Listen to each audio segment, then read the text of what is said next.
Some of the earliest signs of aging do not show up in the mirror, but they show up on the inside long before you see any wrinkles or gray hair. And the gap between how old you are and how old your body behaves can be much bigger than most people realize. And I see this play out all the time. Yesterday, I saw two patients in my longevity clinic. One of them was 40 years old, and the other one was 65. That age where, at least in the US, we consider that the start of the retirement age or Medicare age. And you would expect the 65-year-old to have the older biology. But our testing told a different story. The 40-year-old had slower healing and worse metabolic markers and lower muscle strength. And the 65-year-old had sharp cognition, faster recovery, and better metabolic markers than the 40-year-old. And this is what surprises a lot of people. The earliest signs of aging appear on the inside your blood vessels, and in your muscles, and in your metabolism, and in your brain. So two people with the same age on paper can have decades of difference in their biological age. And the earlier you spot the warning signs, the easier it is to turn them around and reverse your biological age. So this is exactly what I want to show you in this video. The 5 earliest clues that your biological age is running ahead of the schedule. And as we go through these signs, you're going to notice a common thread that runs through a lot of these signs. Where you are on your biological age will really come down to how much resilience you've built into your systems, because the damage and the wear and tear are unavoidable.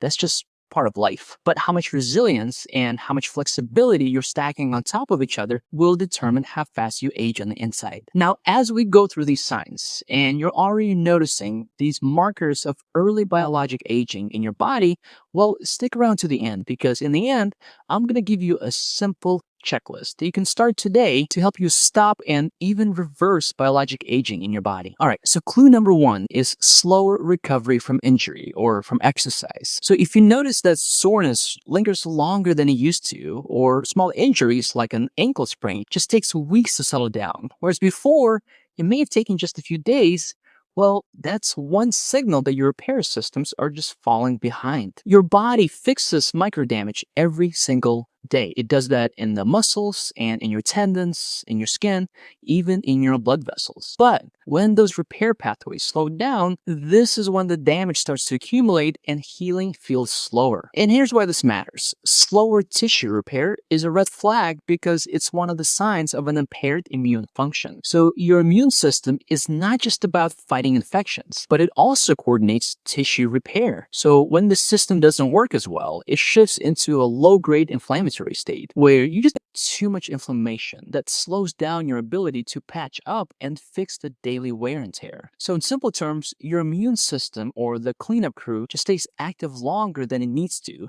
which then delays full recovery. And you feel this long before you start seeing any other visible signs of aging. So the key question is this: are you healing slower because of the age, or because the systems that control repair are just not operating at full capacity? And for the vast majority of people, it's the latter, which is actually good news because we can fix it. And I'm going to talk about the steps you can take to fix this at the end of the video. Now, sign number 2 is brain fog, or just slower thinking. And this is another early clue that your biological age is moving faster than it should. So here's what I want you to pay attention to. If you notice that your focus drops faster during the day, or it takes more effort to switch between tasks, or if you need to reread things to process them, that's not normal aging. This is your brain telling you that something is off in the systems to protect your neurons. And here's what's happening underneath. Your brain runs on energy. In fact, the human brain consumes about 20 to 25% of your body's overall energy and oxygen capacity, even though it only represents about 2% of your total body weight. And our brains need a steady and predictable supply of energy. But when the supply becomes unstable, your neurons start to work less efficiently. So this will show up as mental fatigue or trouble concentrating. And there's 2 main drivers here. First is your glucose instability. Your brain depends on a constant and steady delivery of glucose. But if your blood sugar jumps and crashes throughout the day, even if it stays in the normal range, well, the brain's fuel delivery becomes very inconsistent. And neurons hate inconsistency. So you will feel that as brain fog, or irritability, or slower processing. And the second driver for this is impaired blood flow. Your brain also needs healthy blood vessels to deliver oxygen and nutrients with every heartbeat. But early vascular aging can stiffen those vessels and reduce the ability to increase blood flow when the brain demands it. So as that starts happening, you'll get less and less flexibility in your blood flow demands. So less oxygen and less nutrients means you get slower thinking. And this starts to show up long before any imaging shows a problem. So this is why it's so important to do all the stuff that we always talk about, like keeping your glucose levels in check and lowering your ApoB or LDL and lowering inflammation and fixing your blood pressure as early as possible, because these are the main drivers of vascular disease and brain aging. All right, sign number 3 is declining daily energy. So this is not the I stayed up too late last night kind of tired, but what I'm talking about is the steady overall drop in the energy that you can generate and sustain throughout a normal day. So the way this usually plays out is you just feel a midday slump, even on the days you slept well, or you rely more and more on caffeine or energy drinks to get you through the day. And there could be many, many reasons for why this happens, like sleep apnea or vitamin deficiencies or anemia or hormonal imbalance, like with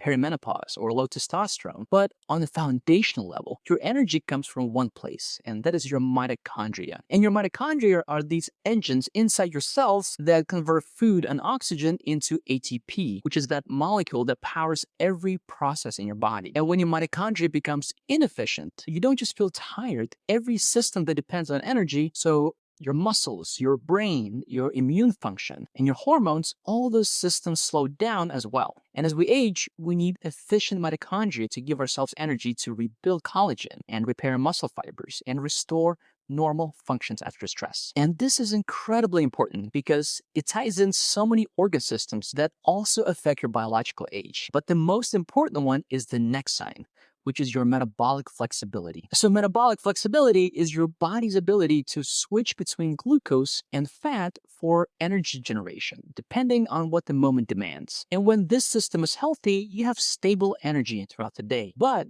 when the metabolic flexibility declines, well, this is when your body starts relying too much on glucose, which then leads to things like fat accumulation and insulin resistance and fatty liver, all the hallmarks of metabolic disease. So these metabolic issues tie in very closely to having low energy reserves, because if your body can only run well on glucose, well then any drop in glucose creates an energy crash where you just feel fatigued and irritable. And this is that midday slump that a lot of people experience. But a healthy and a biologically young body should be able to switch from using glucose to using fat pretty smoothly if your glucose levels dip. But when metabolic flexibility breaks down, your system cannot make that shift. So you get into this cycle of spikes and drops, which then causes hunger and cravings for sweets or processed carbs. So this is when you get on that roller coaster of short bursts of energy and then big crashes. And the lower your metabolic flexibility, the sharper the crash. And over time,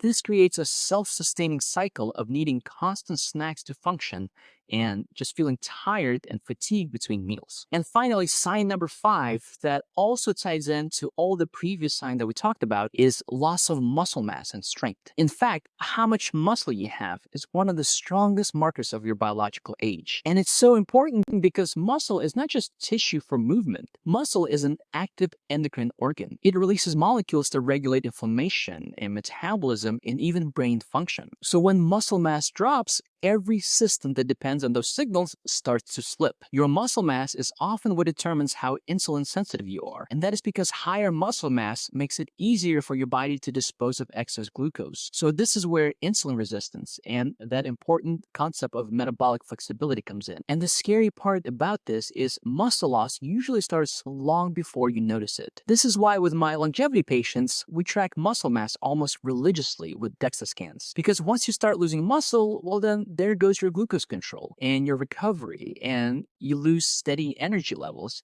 and you lose your metabolism. And if you don't have an easy access to a DEXA scan nearby, well, this is when you can also track your strength as a proxy for your muscle mass. And the most studied parameter for that is your grip strength. And grip strength is actually one of the most reliable markers of longevity. We have multiple large-scale prospective studies that show that grip strength is a stronger predictor for all-cause mortality, which is death from any cause, than even systolic blood pressure and physical activity. Now, if you recognize any of these signs in yourself or in your family members, here are a few high-yield levers you can pull that will improve all 5 markers at the same time. First is you need to strength train at least 2 times per week to build and maintain the muscle mass. This will improve your insulin sensitivity and it will help speed up recovery from injury. And strength training doesn't have to involve complex exercises or doing any kind of specific workouts.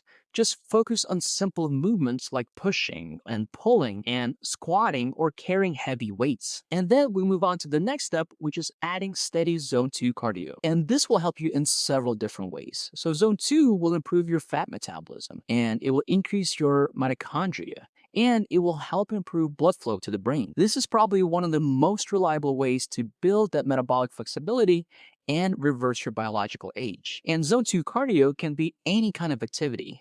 It could be walking, or it could be cycling, or rowing, or swimming. The key here is effort and consistency and not the type of exercise. So whatever activity you pick, just find a pace where you're breathing steady and your heart rate rises and you're aiming for that exertion level where you feel like it's a little bit more difficult for you to talk, but you're still able to hold a full conversation. And you just aim for 20 to 40 minutes in that zone at least 3 to 5 days a week. Now, that does require quite a bit more of a time commitment, especially if you combine it with strength training twice a week. So if you press for time, you don't need to limit yourself to just zone 2 training. There's actually a lot of emerging evidence that shows that doing higher intensity exercise will still give you all the benefits, but in less time. There's a very interesting study that was published in Circulation in 2018, and it found that higher intensity training reversed the equivalent of 20 years of heart aging in just 2 years. So in the study, the participants' blood vessels became more elastic, and their blood pressure dropped, and their VO2 max increased by